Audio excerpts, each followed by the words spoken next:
বিশ্বনবী সাল্লাল্লাহু আলাইহি ওয়াসাল্লাম বলেন, আসমান থেকে আল্লাহ তাবারক ওয়া তাআলা যখন পানি বর্ষণ করেন, এই পানি যখন কোনো বান্দার শরীরের মধ্যে পড়ে যায়, শরীরের মধ্যে যদি ময়লা লেগে থাকে, আসমান থেকে পানি বর্ষণ হওয়ার কারণে বান্দার শরীর থেকে ময়লা ধৌত হয়ে যায়। কথা বলেন ঠিক কিনা? আমার আপনার জামার মধ্যে যখন কোনো ময়লা লেগে যায়, আসমান থেকে যখন পানি বর্ষণ হয়, আসমান থেকে পানি বর্ষণ হওয়ার কারণে যখন জামার উপর পানি বর্ষণ হয়, জামা থেকে ময়লা ধৌত হয়ে যায়। কথা বলেন ঠিক কিনা? আরে জান্নাতের বাগানের মধ্যে যারা বসবে, আল্লাহ তাবারক ওয়া তাআলার পয়গম্বর বলেন, ওই সমস্ত বান্দাদের প্রতি আল্লাহ তাবারক ওয়া তাআলা আসমান থেকে সকিনা নাজিল করবে। জোরে বলেন সুবহানাল্লাহ। বলতে পারেন, হুজুর সকিনা আবার কি জিনিস? সকিনা কোন জিনিস? এটা যদি আপনাদেরকে বোঝাইতে হয়, তাহলে বিশ্ব নবীজি সাল্লাল্লাহু আলাইহি ওয়াসাল্লামের জীবনের থেকে ছোট্ট একটি আলোচনা আপনাদের সামনে করতে হবে। বিশ্ব নবীজি সাল্লাল্লাহু আলাইহি ওয়াসাল্লাম ফজরের নামাজের পর থেকে নিয়ে দুপুর পর্যন্ত মানুষের দ্বারে দ্বারে দাওয়াতের কাজ করে বিশ্ব নবীজি সাল্লাল্লাহু আলাইহি ওয়াসাল্লাম বড় ক্লান্ত হয়ে বাড়ির মধ্যে আসলেন। আসার পর দরজায় যখন লক করলেন, লক করার সঙ্গে সঙ্গে দেখতেছেন প্রাণ প্রিয় স্ত্রী হযরতে আয়েশা সিদ্দিকা রাদিয়াল্লাহু তাআলা আনহা বাড়ির মধ্যে নাই। সুবহানাল্লাহ বলেন।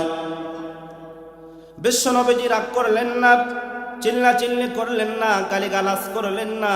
আর আমার আপনার জীবনে কেমন পাওয়া যায়, যদি সকাল থেকে নিয়ে জমিনের মধ্যে কাজ করে দুপুরবেলা বাড়ির মধ্যে আসছি, আসার পর যদি দেখি রহিমার মা বাড়ির মধ্যে নাই।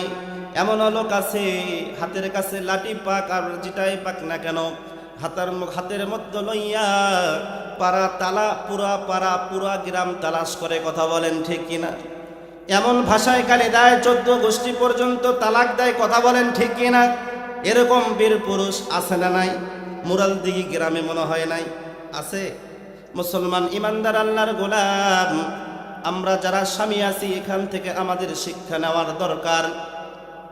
বিশ্বনবীজি সাল্লাল্লাহু আলাইহি ওয়াসাল্লাম স্বামী হিসাবে কেমন ছিলেন?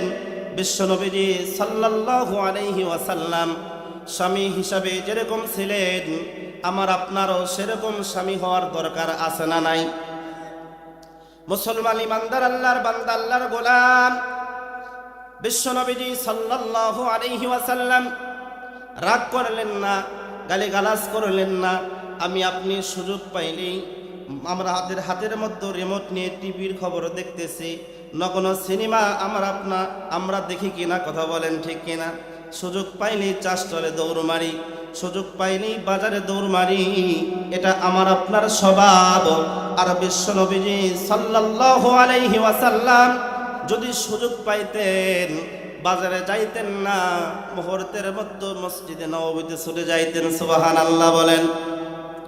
কারণ বাজারে গেলে আল্লাহ তাবারক ওয়া তাআলাকে পাওয়া যাবে না। কথা বলেন ঠিক কিনা? বিশ্বনবীজি সাল্লাল্লাহু আলাইহি ওয়াসাল্লাম তিনার পাক জবান দিয়ে বলেন, সবচাইতে উত্তম জায়গা হলো আল্লাহর ঘর মসজিদ, আর সবচাইতে নিকৃষ্ট জায়গা হলো বাজার। কথা বলেন ঠিক কিনা? বিশ্বনবীজি সাল্লাল্লাহু আলাইহি ওয়াসাল্লাম রাগ করলেন না, গালিগালাজ করলেন না, হাঁটি হাঁটি পা করে মসজিদে নববীর দিকে রওনা করলেন। বিশ্বনবীজি সাল্লাল্লাহু আলাইহি ওয়াসাল্লাম মসজিদে নববীর পাশে গিয়ে দেখে বিশ্বনবীজির প্রাণ প্রিয় স্ত্রী হযরতে আয়েশা সিদ্দিকা রাদিয়াল্লাহু তাআলা আনহা ছোট্ট ছোট্ট বাচ্চাদের খেলা দেখতেছেন। সুবহানাল্লাহ বলেন। লিল্লাহি তাকবীর।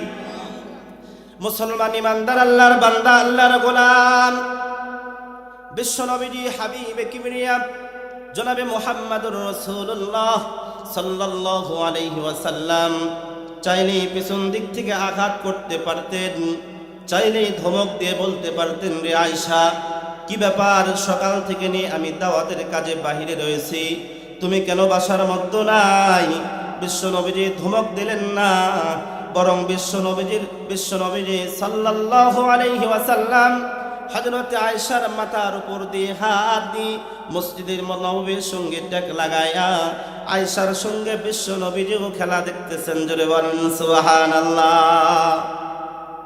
মুসলমান ইমানদার আল্লাহর বান্দা আল্লাহর গোলাম বিশ্ব নবীজি সাল্লাল্লাহু আলাইহি ওয়াসাল্লাম হযরত আয়েশার মাথার উপর দিয়ে হাত দিয়ে যখন খেলা দেখতেছেন, এক পর্যায়ে হযরত আয়েশা সিদ্দিকা রাদিয়াল্লাহু তাআলা আনহার মনের মধ্যে এ কথা স্মরণ হইল, হাবিবুল্লাহ বিশ্বনবী সাল্লাল্লাহু আলাইহি ওয়াসাল্লাম সকালবেলা ঘর থেকে বের হইছে, না জানি বিশ্বনবীজি বাসার মধ্যে চলে আসছে।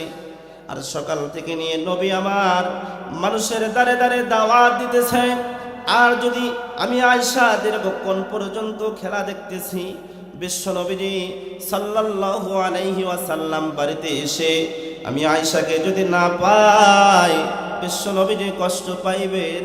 আর বিশ্বনবীজির এই কষ্টটুকু আমি আয়েশা সহ্য করতে পারবো না। জোরে বলেন সুবহানাল্লাহ।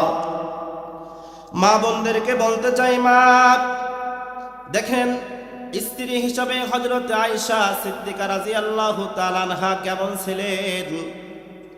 স্বামীর সামান্যটুকু কষ্ট পর্যন্ত সহ্য করতেন না। আর যদি আমাদের পণ্ডিত বকর বাজার থেকে আসতে যদি দেরি হয়ে যায়, আর আমার আপনার স্ত্রীর হাতের মধ্যে যদি মোবাইলের যদি টিভির রিমোটটা হাতের মধ্যে পেয়ে যায়, আর যদি ডাক্তার বলে রে আব্দুর রহমানের মা বড় ক্লান্ত, একটু এক গ্লাস পানি নিয়ে এসে দাও, এমনও স্ত্রী আছে বলে টেবিলের উপর খাবার আছে, ওখান থেকে মন চাইলে নিয়ে খাও, আর না চাইলে ওই পাশে রুমে গিয়ে ঘুমাও। কথা বলেন ঠিক কিনা?